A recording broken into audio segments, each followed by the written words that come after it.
Hey, what up? Welcome to our next Scratch session. Today we have a special guest from Germany.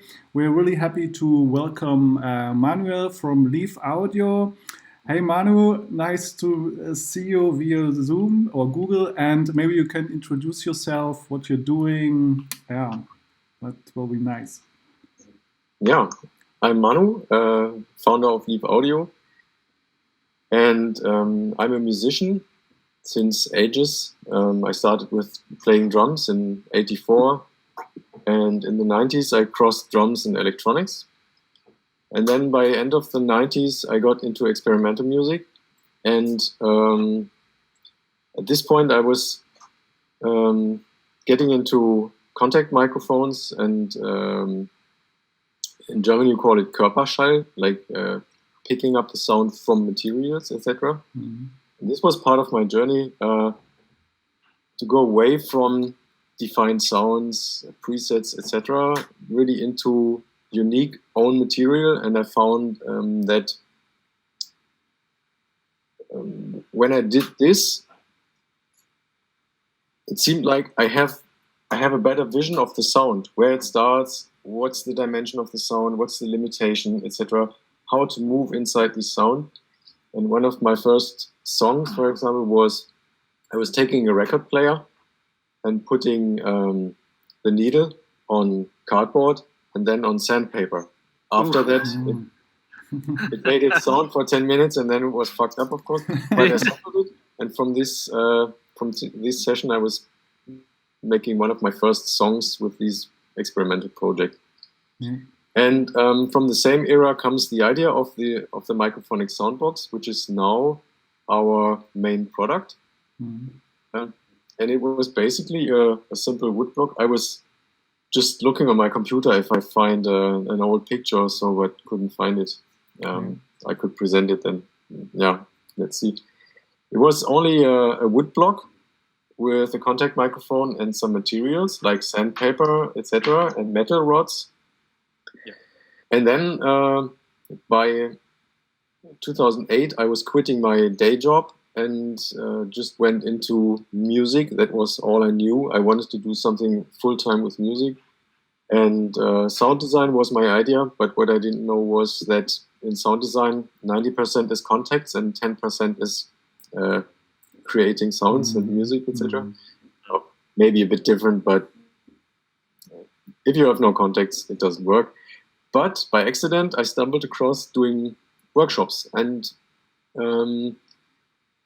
I stuck to it. I just did it, went on, and over the next 10 years, then I created this Leaf Audio workshop series with DIY synths, etc. Mm-hmm. And then in the end, I thought, let's do an analog DIY kit. Mm-hmm. Let's take my idea of the woodblock and just finish it as a product. Mm-hmm. Just develop it completely through, make it as good as we can do it, and make it as affordable as possible. Mm. And then we did it. Only maybe 5% wanted it as DIY. The rest wanted it to be assembled. Ready-made, yeah. And then, this one here, right? Yeah, boom, there was it 2-3 years ago. And meanwhile, the demand is so high. We have more and more retailers who want to sell it, and it's still handmade, and it's not possible to do it in a different way because you have also to sound check them individually and to see, is this good enough to sell it or not? And wood is a nature material, so it varies. The electronic is not the problem. It's more the wood and the assembling procedure, etc.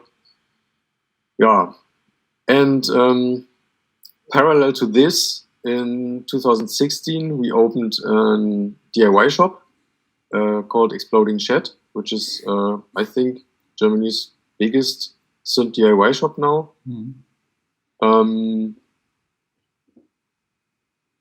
Yeah, and the idea to open a shop came from the workshops, of course, because the people asked, hey, can we get your kits somewhere on the internet? And this was not possible because also of legal situation with manufacturing electronics and so. There are laws about this, and you have to do this and that. But at one point we thought, maybe let's do it now. Maybe it's the right time. Let's try it. And then we started, and now it's 2021. Leaf Audio is no studio anymore, or not so much. More known as a manufacturer, and Exploding Shed is known as a shop. And that's the thing. And we're busy with a small team every day. Yeah. And the dream came true, right? So living from making music or inventing things and stuff like that, that's pretty cool. You're also host of the do-it-yourself workshop at Superbooth, right? Superbooth is one of the probably the most important exhibition for modular systems. Is this right? Can it be considered? Yeah, funnily, yes. Yeah. I like Andreas Schneider a lot, and his approach to doing a fair. Yeah. On a normal fair, you have all these high-tech, beautifully printed banners and all the shit, perfect lights and blah, blah. Yeah. And he just doesn't care about it. He just says, hey, I have an idea. Yeah. Let's try it. Yeah. And then they go. And with a super small team, every year they realize this thing, which is quite influential meanwhile, and all the big players are there too. And yes. And since the beginning, basically, since the second time, we have this workshop area, do-it-yourself workshop area, and I'm organizing the workshop area. Yeah. So there's a workshop inside the fair, basically, where you can assemble things. You can book your tickets, and different companies who do DIY, they offer workshops, and I'm compiling this together, putting the program together. Cool. And we'll put a link on the video, I guess, to the Superbooth. It sounds really interesting. I have a question right away on what you kind of described, so where you came from. So thanks for that, by the way. Really cool to hear. But you mentioned some of the legal issues around basically manufacturing the thing. So did I understand correctly that now at Exploding Shed you can buy the components, and then is the idea that you sort of put it together yourself? Because you also mentioned that only 5% is okay with having a kit, and the rest wants to have it assembled. Could you talk a little bit about that? So I didn't quite understand now. Are you selling the parts only, or are you helping people to put it together, or can they buy the actual device at the shop? There is a company lying under Exploding Shed and Leaf Audio, which brings it all together. Nobody knows the name of the company, but it's not important. But this company acts as the base to move all these things forward, to pay all the bills, to buy all the materials, to deal with all the legal issues, etc. And Exploding Shed is basically buying and reselling do-it-yourself kits from all over the world. And as we are introducing electronics into the German and European market, we have to deal with the electronic waste law and this kind of shit. And there's even more stuff meanwhile with packaging and so on. So it's getting more and more complicated. But if you want to do this business, you have to deal with that. And Leaf Audio, and basically the same people are building the sound boxes, which is not available as a kit anymore because too less people wanted it to be a kit. So it means we are also the production side of the soundbox and dealing with all the material. The brand is Leaf Audio then. But the same core company is dealing with it. Okay, so basically, if I understand correctly, there is some things you need to handle in terms of paperwork, legal issues, which is being done. Then Exploding Shed, there's a couple of guys there who are actually assembling these devices based on components you buy from Leaf Audio, and then consumers can buy, these products basically ready-made, even though they're made by hand and tested from what I understand. Yeah, right. Cool. Yeah. Yeah, that's pretty cool, or at least really interesting for us because just for your information, this is our prototype. It's the I/O controller. Mm-hmm. The design is based on the turntable and the mixer. So you have these two components where you use some gestures which are actually based in scratching. And what we do with this controller is to actually modulate parameters in DAYs, effects, frequencies, and stuff like this. And yeah, we are so interested in your journey as a company, especially due to all the certifications and restrictions and waste, schism and nizzle. It's you need actually a special lawyer who just take care about all this, and we try to find ways to find the best option for us. And that's why your knowledge is it's really valuable for us at this state. And one question. Mm-hmm. Is this online somewhere? Are we just 4 people, or is it? This is on our aim is to publish it on our YouTube channel, but we already introduced this concept as part of our.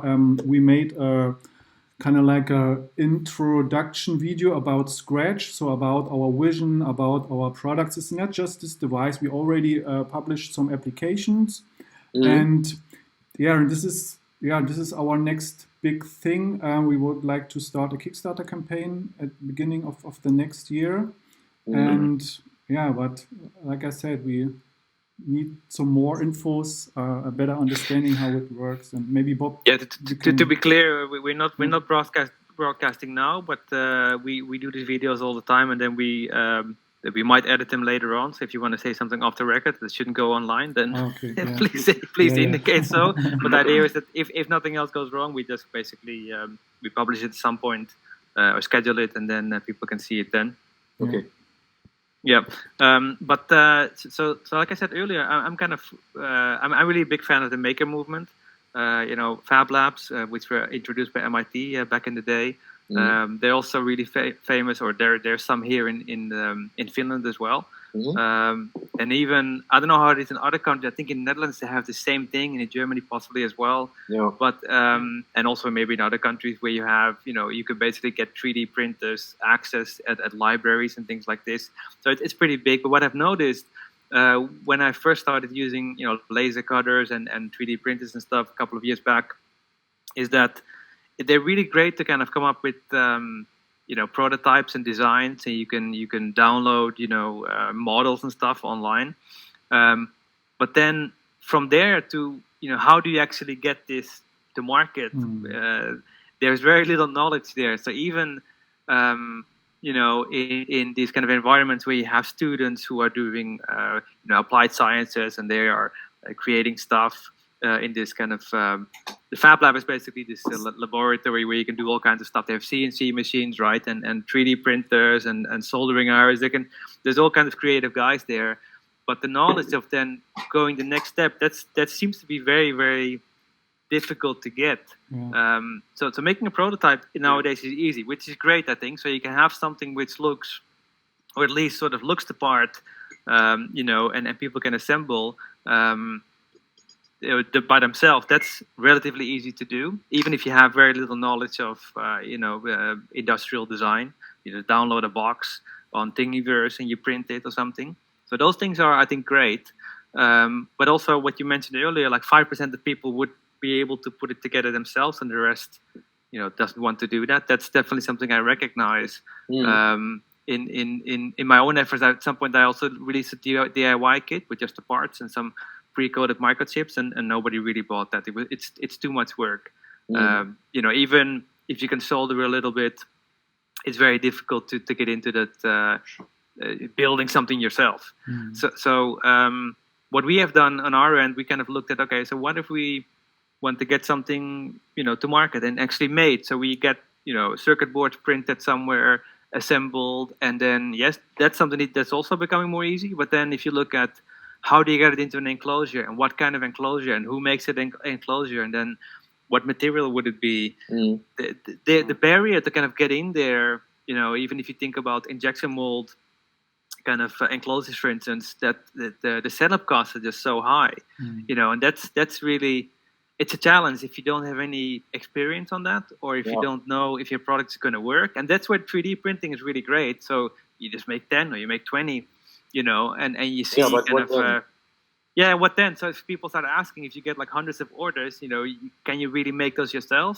And on top of that, if you would do that, if you do it by hand, that's a lot of work, and then also the costs are high, and you might not reach as big of an audience.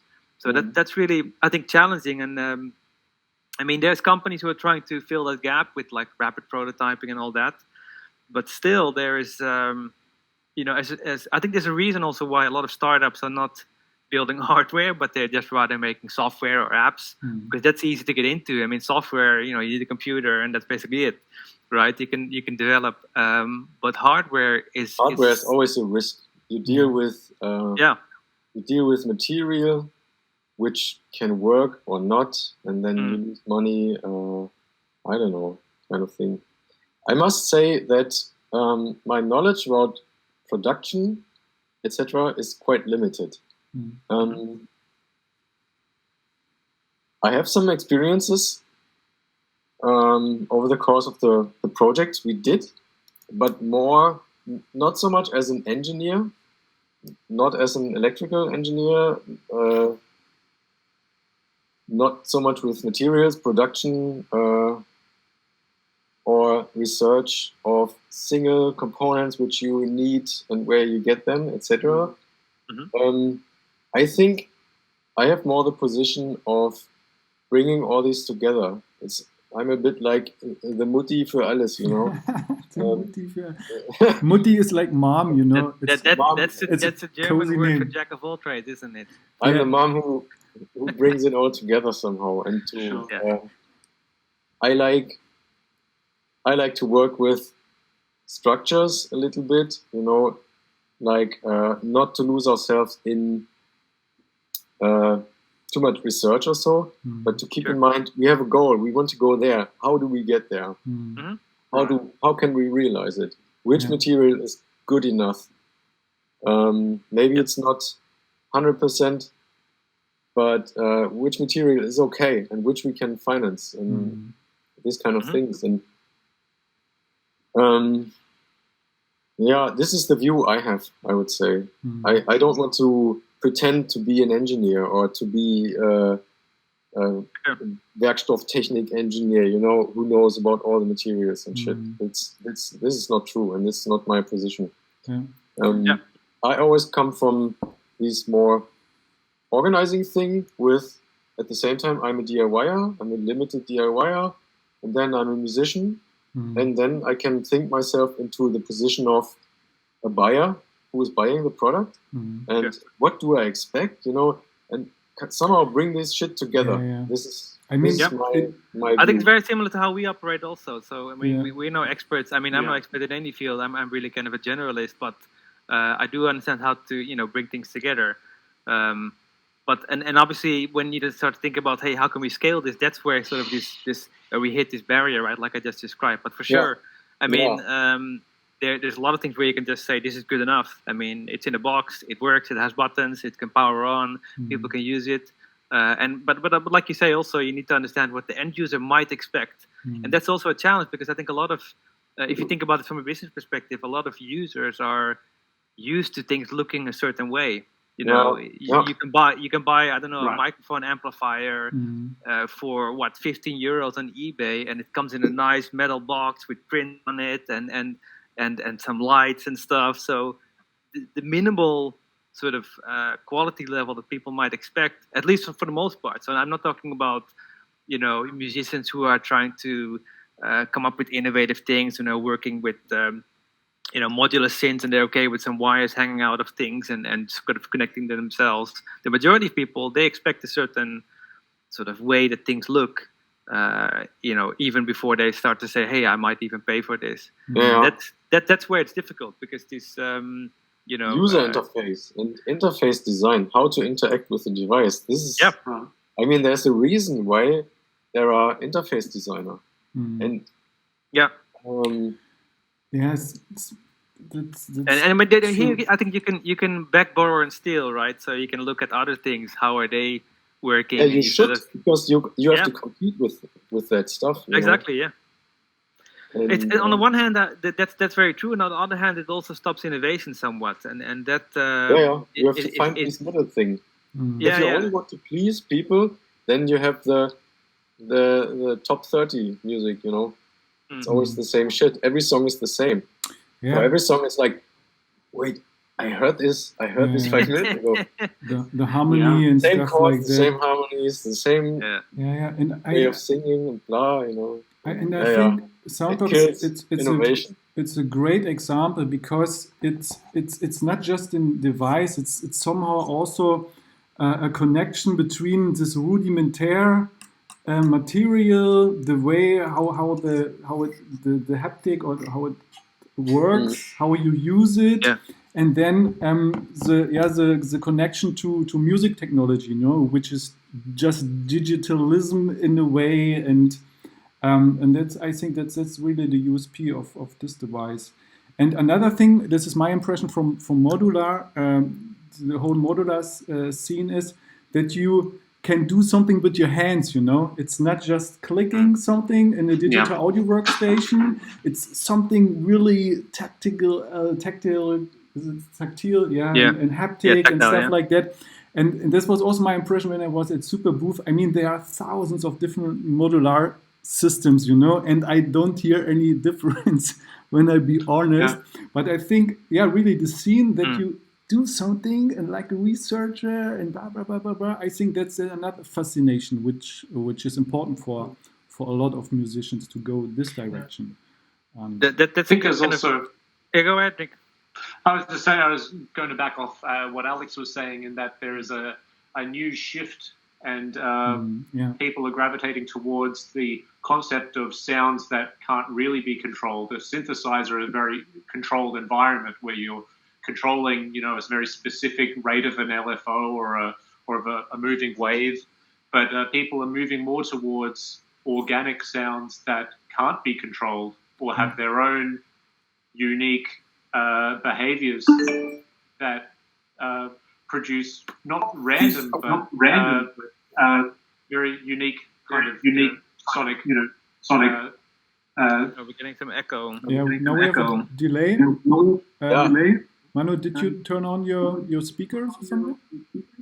Yeah, now it's more silent again. Yeah, okay. Is it okay? Okay. Now it's okay, yeah. Now it's better, yeah. All good. But I think people are really finding a new love for organic sounds, things from nature, things like impulses from plants, and like Manuel's been experimenting with for a long time with contact microphones, just exploring the random nature of being able to touch two different materials together and see what the result is. For me it was kind of an eye opener when I realized, when I appreciate the uncontrollable and accept it, that it's not controllable, but I can still shape it. Then it opened up so much possibilities I couldn't have imagined before in my limitation. And I think it's these both. You have to have a basic setup and concept where you can control things. You have to be in control over things, but to integrate these little things in your setup,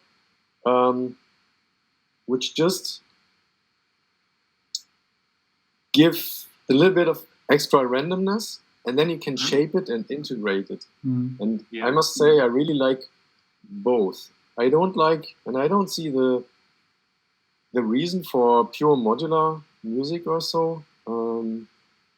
I just don't see it. I mean, you can do it if you like it, but for me, I absolutely don't see it. For me, it's always about the integration and the combination of different things. Right. I like that. I like the wording. Accept the uncontrollable. Yeah, that's it's a nice slogan. It's also kind of like a meditation, or it's a mindset of someone who does some meditation. When they say just let it flow, just let it flow. Don't force it, just let it flow. Everything will be positive. It's somehow relatable to music as well, in this way. Yeah, and sometimes I think you get really further and faster to a point when you use just a hardware synth. It goes so quickly that you lose yourself in all the possibilities. Awesome. But you can't keep them open all the time. But it's also part of my personal problem. I always try to control things, or at least to a part. And when I have a pure modular setup, I cannot control all this. It's not possible. And then I hold myself back from making decisions. And I think this procrastination is a big issue for many people, and many people who have the finest equipment, but they never will finish one fucking track, Exactly. Because they can't make decisions. And this making a decision is today making a decision, and 25 years ago it was making a decision. You have to make your decision in every minute. You have to make a decision when you produce music, and all these possibilities. It's not always good, I think. Definitely. And to build a modular, which is actually a music instrument, is really hard. To be honest, I didn't manage this to the actual date. So when I started with modular, it was with Döpfer back in late 90s. I started with a modular vocoder, and from there it went a bit bigger and a DIY case, etc., etc. And back then there was Döpfer, so I had the choice between Döpfer and Döpfer, and maybe 30, 40 modules or so. And my budget was super limited, but I was very creative with these things, and the limitation actually, when I look back, was good for me. For me it was good. Now I want to have it all, and I have so much, and actually I don't know how to use it. And then meanwhile, back then you had these, in the beginning, between analog and digital modular synthesis, you had these, this is not analog. Analog sounds better. I want to have it analog. And then somewhere it crossed the point. I never got this point, but it crossed, and then you were able to put anything into one little box. And meanwhile, you have the firmware problem that, let's say, 4MS is releasing a super crazy VCO, wavetable, whatever, and then you have firmware version 4. All the button functionality is completely different from that which is on the panel, written on the panel. So why don't they simply spell panels for the different firmware versions? This is something I don't get. You have all this functionality, and if you buy a used system, or your friend is playing modular, he dies, you get the system after he died. Yeah, you have a system, there's a VCO, but it reacts like something totally different, because actually the firmware says it is something different, and you don't know what is this, It's like finding a hard drive in 250 years somewhere. Nobody will be able to encrypt the data. And You make me think of the Expert Sleepers disting module, which is a very small module which can be uploaded with over 60 different functions. It can be an oscillator. It can be anything. Module. It can be anything you like it to be. Yeah, and then you have to make the decision. I want to buy this, install this function, and just forget about it, leave it, and or you're totally into it and swapping firmwares all the time. But this is too much for my brain. Actually, it's and if you're unlucky, this also. I asked myself this thing with the disting, for example. In the beginning, it was like, oh wow, this can be anything, and it was one of the first modules which was like this. And then latest, I don't see it very often in cases. And I asked myself why. And maybe the reason is that it's too undefined. You know what I mean? Yeah, it can be anything. Maybe, so what are you going to use? Maybe everybody has it, but I don't see it possible. But because I think it's a great tool, but you have to find a way between this. It perhaps how you lends itself to those personalities for people who can't make a firm decision on what module they want, you know? Which is basically, at least, I would say, 60% of the modular scene. Sure. Yeah. And so my decision to get into modular, because I had a very limited budget, was to kind of get into the expert sleepers kind of stuff. But I got an interface which allowed my computer to generate the control voltages, and that I can program my own virtual modules, and then they can talk to outboard gear, perhaps when I go to a music studio with more modular equipment around, to be able to talk to different instruments without having to collect 40 or 50 different modules and not be, completely satisfied with the arrangement or the sound. So cool. So this is your integration, and this is what always is with you. Yeah, it's my little lunchbox. Yeah. So basically, this module here is an interface. It's an audio interface with 14 inputs, 8 outputs, and these are the expansion modules. So they can send triggers and control voltage, and it's all converted from just my computer environment on my computer. Yeah. We're getting some. I was thinking about this, getting one of these from your setup, Manu. So if you can mute if you're not talking, that will work. If you are having otherwise, you can hear it. Because we have still this echo when Nick speaking or yeah. So when you're talking, it's fine. But when we're talking, we get this echo a little bit still. Yeah. Yeah, I can switch these speaker off here. Yeah, that would be cool.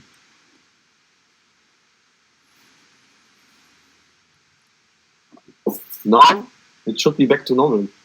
Let's see if this is better. No. Testing. No, it's better. Yeah, this sounds good. No, it's maybe better. No, it's the old setup again. A little bit blurred, but it's okay. I had a question around so kind of the box, right, that Alex was just showing as well, which I think looks really great, and I like that that sort of the inquisitiveness, if that's the word, from it. So it makes you want to touch it. Like, what does this do in things like that, right? So, which brings me to the question. At Sxratch, we've been thinking about this a lot in all kinds of ways. But how do, let's say, especially young people, but even people in general, how do they, interact with things to be creative for music, but also for visuals?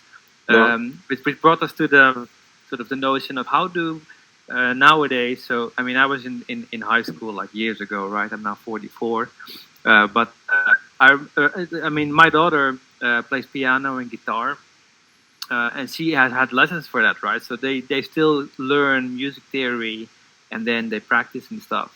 But I think for a lot of people, music theory is maybe too far. They just want to make some kind of music, or they want to make something which sounds nice. And kind of our approach has been also, or we've been trying to think about, I should say, can we make some kind of controller or hardware or software as well that will sort of engage people to be creative. So basically, the idea of you touch it and it does something which you didn't expect. So what you just mentioned earlier about this accept the uncontrollable in a way. So it creates some kind of randomness, but it also it always sounds good. So there's ways you can kind of cheat the system by having certain settings and then lining it up so with chords and scales and stuff that whatever you touch, it will sound okay and it won't sound out of tune. And you can do the same maybe with colors and things like this. So my question maybe, having said that, is your kind of clientele who is using your product, is it also in education, or is it only, let's say, these people who create music and they already have they can already play keyboard, they can already play drums, or is it both maybe?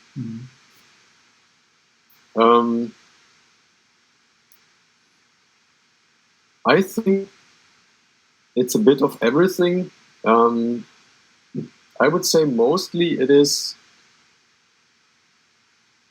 for people who have any kind of setup where they can integrate it, because the idea of the instrument is that the instrument itself, the soundbox itself, is only one part of the actual instrument. The other half is where do you go through with it? Your kind of right. processing chain. Might it be modular or computer-based or whatever. And there are all kinds of people. It's used for theater, for example, or Neue Musik, where people more directly touch it, add the thing quite dry, what they want to add to the existing music. Or there are sound designers who use it as an input device for wherever they might go to then. And this is the actual idea of the instrument. We tried, it looks like a wood box. And yes, it is a wood box and an amplifier. And the amplifier is the core of the thing. It's really, really low noise. You have 40 dB of amplification.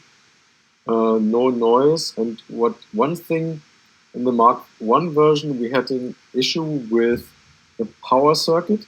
The power circuit introduced some noise above the hearing range, or I don't know, 15K or so, and a bit higher.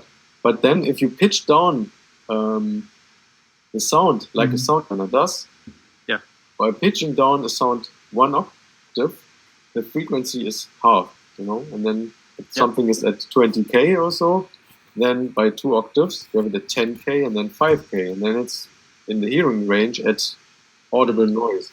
And we had this kind of issue in the first version, and then our developer, Hagen, he came up with an idea how we can avoid this kind of thing. And now if you sample the soundbox at 192 kilohertz, for example, and you touch it, and you watch it on a spectrometer, where you can see the frequencies, there's no dead silent above the hearing range, and you can sample it at highest sampling rates and then pitch it down by several octaves, and no shit will be introduced in the hearing range. And for example, one thing I noticed is many gadgets like the Korg Volcas, etc., there's massive shit going on. If you watch these kind of devices on the spectrometer, you see there's shit going on above the hearing range or at the short before 20K or so.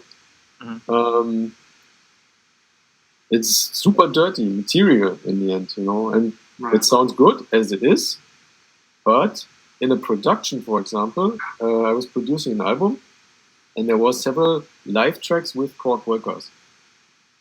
And I realized the sounds were relatively silent, but my compressor, which was on the channel, was reacting all the time. And so I said, what's going on? I have to check the spectrum. And then I checked the spectrum, and I saw this, if you see my picture, and I had this spike here in the end, short before the end. Crazy. And many devices have this kind of problem, and we were able to get rid of this thing. So it's a bit more like just a wood box with springs, etc. Sure.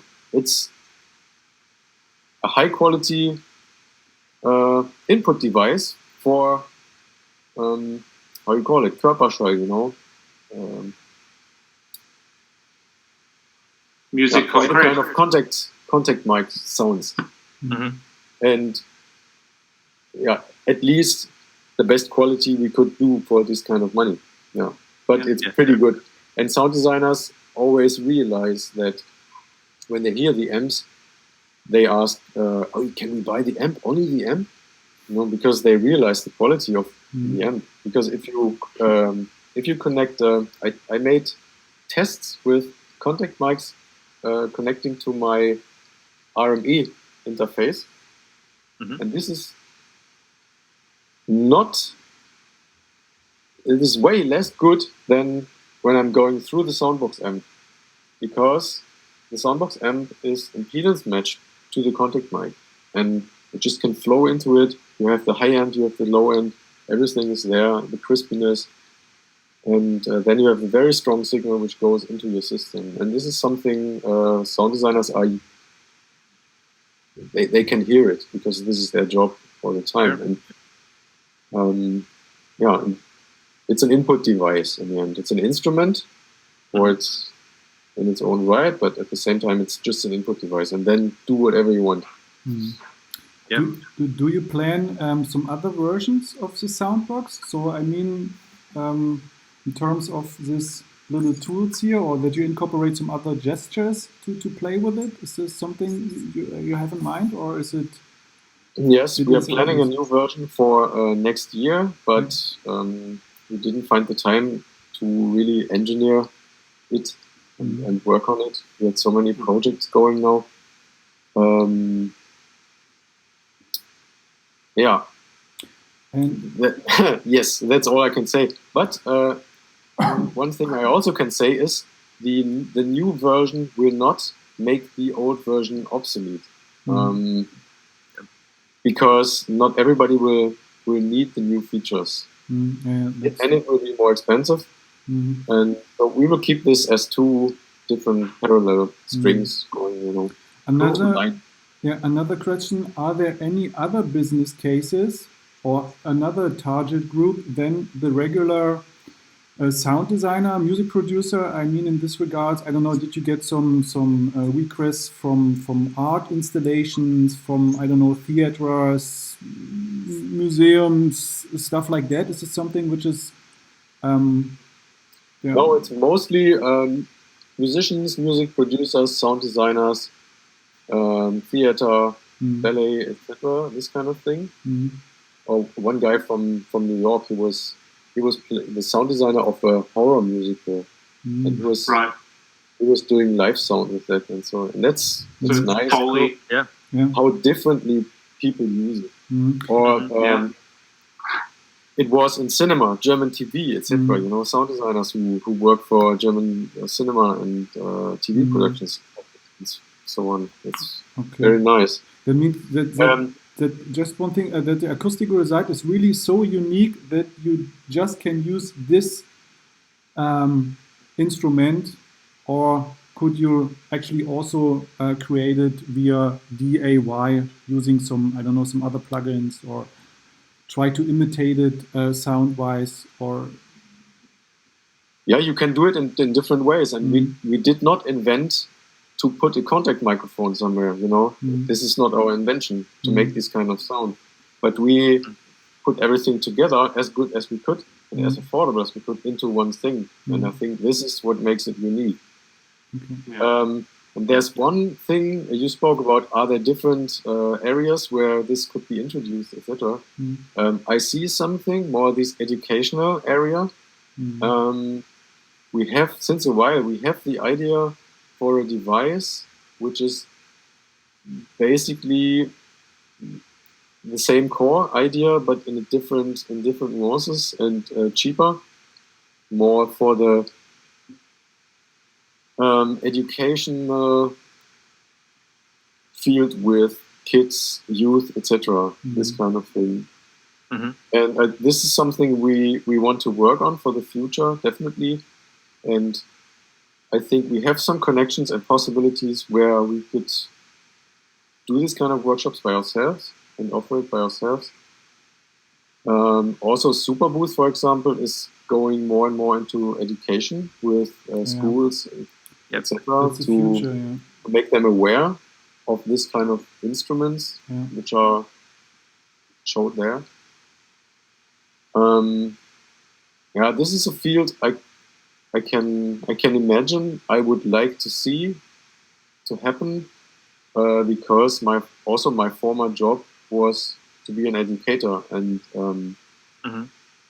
I still have knowledge and I still have this thinking, and I like to work with people, etc.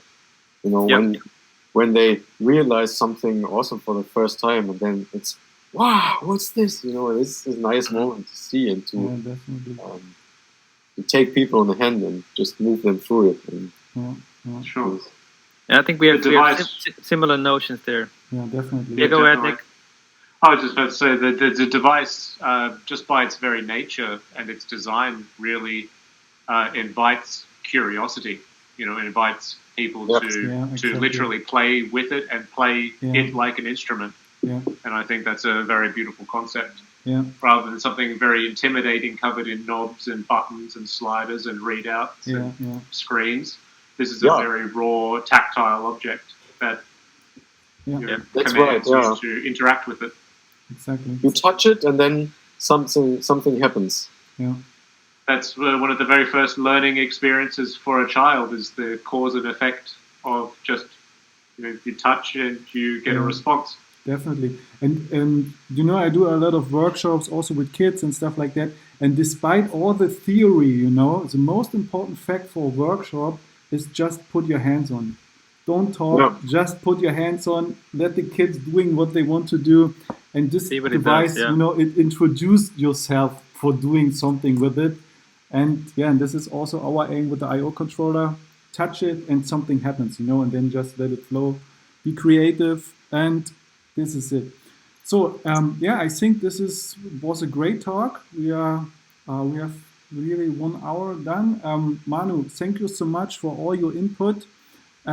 It's a pleasure as always. I mean, we definitely will see us at the Sample Music Festival someday when everything turns out positive in terms of COVID and stuff. And I hope it goes on. Yeah, and, definitely. Let's see. The winter will be very interesting for us. It will be. We're all in the same boat, man. Exactly, my friend. That's true. Okay. Hey, we'll link all the stuff below the video. Superboot, you guys' website, the Exploding Shed, all of that. So let's make sure we get those details and put them below.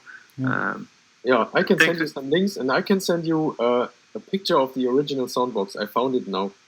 Yeah, nice. We'll put it in the video somewhere as well. That would be cool to see. And definitely let's be in touch in the future. I mean, I think there's a lot of kind of areas where we have similar ideas and thoughts and stuff. And it's hopefully going to be exciting for us also in the next couple of years. But who knows what the world will look like, right? With COVID and stuff. It's a big that's annoying, but it is what it is. We go on. Okay. Exactly. Hey, thanks very much. Thank you so much. Have a nice day. Thanks for your time. Bye. Bye.